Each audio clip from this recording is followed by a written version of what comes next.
ایک صاحب مجھے کہنے لگے کہ یہ جو امام ابو حنیفہ نے حدیث کی مخالفت کی ہے کہ 3 رکعت وتر پڑھتے ہیں، حدیث میں تو 1 رکعت وتر کا ذکر ہے. میں نے کہا کون سی حدیث ہے جس میں 1 رکعت وتر کا ذکر ہے؟ انہوں نے کہا حدیث میں آتا ہے کہ یوترو بواحدۃ، کان نبی صلی اللہ علیہ وسلم یوترو بواحدۃ، 1 رکعت وتر پڑھا کرتے تھے. تو میں نے کہا یہ حدیث کا ترجمہ کون سی حدیث میں ہے؟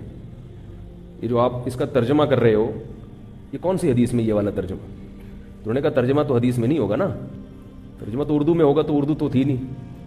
تو میں نے کہا جس آدمی نے اس حدیث کا ترجمہ کیا ہے آپ کو یہ پتہ ہے کہ یہ ترجمہ اس کا بنتا ہے کہ نہیں بنتا؟ اس معاملے میں بھی تو آپ تقلید کر رہے ہو، جو انہوں نے لکھ دیا آپ نے مان لیا.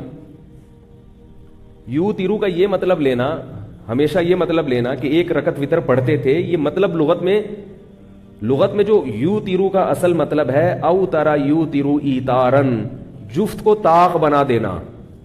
ایون جو عدد ہوتا ہے نا اس کو آڈ کہتے ہیں جو 2 پہ تقسیم نہ ہو سکے.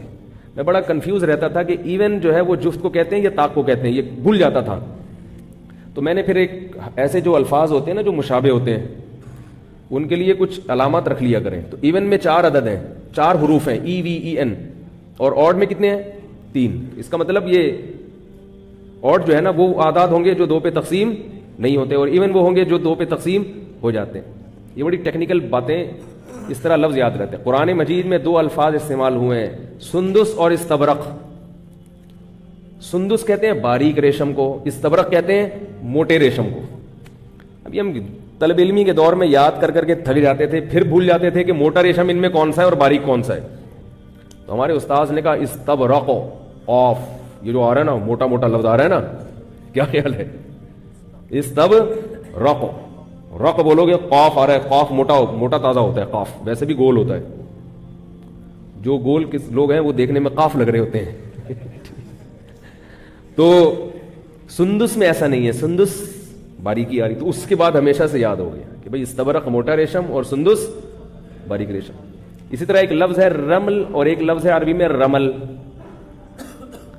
جب ہم عمرے پہ جاتے ہیں یا حج پہ جاتے ہیں تو پہلے 3 چکر میں سینہ اکڑا کے، مرد کے لیے سینہ اکڑا کے چلنا سنت ہے. اور کسی حدیث میں عورت کو سینہ اکڑا کے چلنے سے منع نہیں کیا گیا، مگر پوری امت کا اجماع ہے کہ عورت رمل نہیں کرے گی. اس سے پتہ چلتا ہے کہ ہر مسئلہ حدیث میں بیان نہیں ہوتا. کسی حدیث میں عورت کو مردوں کی طرح رکوع کرنے سے منع نہیں کیا گیا، اس کے باوجود چاروں ائمہ کا اتفاق ہے کہ عورت مردوں کی طرح رکوع نہیں کرے گی، سمٹ کے کرے گی، کیونکہ وہ عورت ہے. وہ اکڑ کے نماز نہیں پڑھے گی، وہ سردے میں اپنے سرین کو نہیں اٹھائے گی، وہ عورت کا عورت ہونا ظاہر کرے گی کہ میں عورت ہوں، مرد نہیں ہوں. تو جن چیزوں کا تعلق پردے سے اور حیا سے ہے اس میں عورت تمام باتوں میں مرد سے خود بخود جدا ہے. سمجھ میں آ رہی ہے بات؟ تبھی عورت زور سے لبیک نہیں کہے گی، حالانکہ کسی حدیث میں زور سے لبیک کہنے سے عورت کو منع نہیں کیا گیا.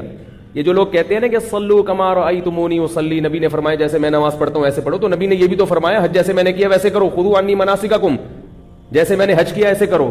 تو نبی نے تو صفا مروہ میں دوڑ لگائی ہے، تو ہم یہ حدیث عورتوں کو کیوں نہیں سناتے کہ نبی نے دوڑ لگائی ہے اور نبی نے فرمایا؟ حدیث کا مفہوم تو یہی ہوا نا کہ جیسے میں نے حج کیا ویسے ہی کرو.